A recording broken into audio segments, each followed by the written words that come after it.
The 90s were a great era for music, fashion and pop culture. The great era that gave birth to brands and icons that will be marked in history forever. From the Super Nintendo to the PlayStation 1 for home video games, right to the iconic baggy Jankos and Fubu in fashion industry, Pulp Fiction right down to the Titanic in motion pictures. There are popular shows like Seinfeld and The Fresh Prince. The 90s paved the way for many of the things that we enjoy today.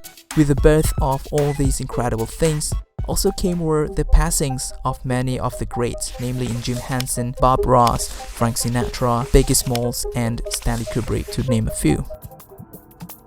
The 90s were the last pre-internet era, the period of time before which the internet was being widely used in the academic environment, before the eruption of popular internet figures, Adele, Justin Bieber, Shawn Mendes, and The Weeknd. Yup.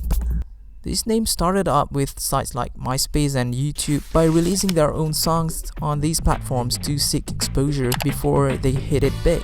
As a matter of fact, the Korean pop culture from music to skincare down to your favorite local menu also been hugely successful thanks to the growth of internet population.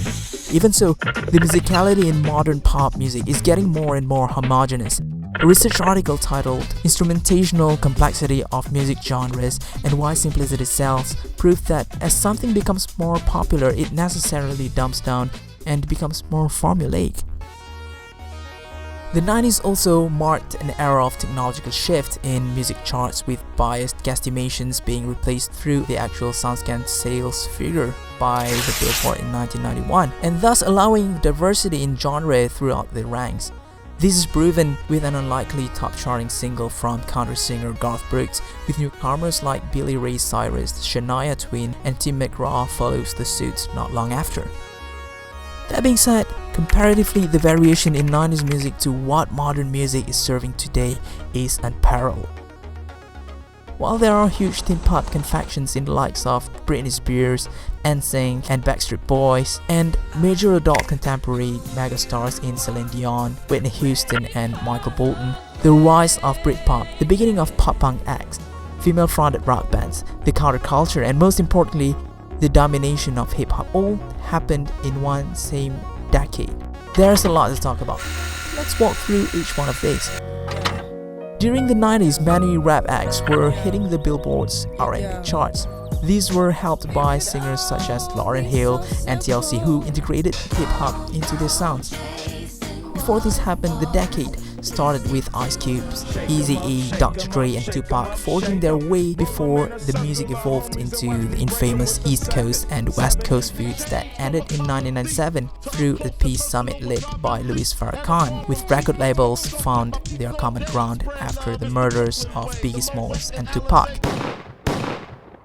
Again though, the contribution of hip-hop is one of the biggest and was the highlight of the 90s music scene. Highlighting these as part of the 90s music might be a little controversial, but I think it is important sequentially to the success of many young female songwriters. Let me explain. With the exception of No Doubt, The Cranberries, and maybe Garbage, many other amazing female-fronted rock bands, however, failed to launch into the mainstream. But it did contribute to the rise of many chart-topping female songwriters not long after. Names like Alanis Morissette, Sarah McLachlan, and Sheryl Crow might ring your bell.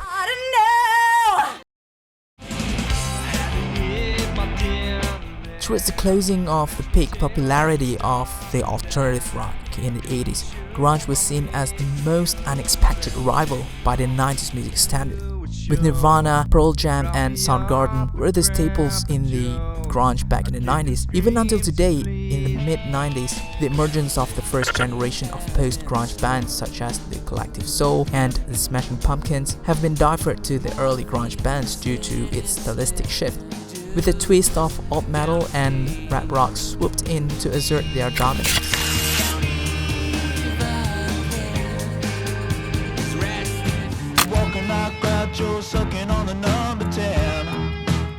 In the UK alone, the trajectory of 90s music changed, with Britpop bands taking over the local charts, were a sign of people accepting the Britpop into the British mainstream, possibly as a form of backlash to the grunge music. What is known as Bands like Blur, Oasis, Ocean Colour Scene, Pulp and Space led the way for how the 90s sounded like in the UK. Even though acid jazz pop band like Jamiroquai and electric music duo The Chemical Brothers also charted well around that year, hence providing alternatives to the British listeners. Bottles and cans, or just clap your hands, or just clap your hands. With the grunge more appealing to larger audience, listeners that were more centrist began accepting what was seen as the counterculture. Artists like Beck, Weezer, and the funk-centric Red Hot Chili Peppers were later becoming more and more mainstream, having topped various of the ever more reliable music charts. If you notice, Beck's songwriting style in each studio album changed through his creations of musical collages of wide-ranging genres, including folk, funk, soul, hip-hop, electronic, alternative rock, country, and psychedelia. So one might ask, what's the legacy of 90s music in today's perspective? Well, the answer is in the music that you listen to today.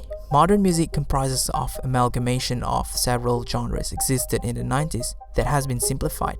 Hence, why it isn't the same. Because it's everything made into one thing.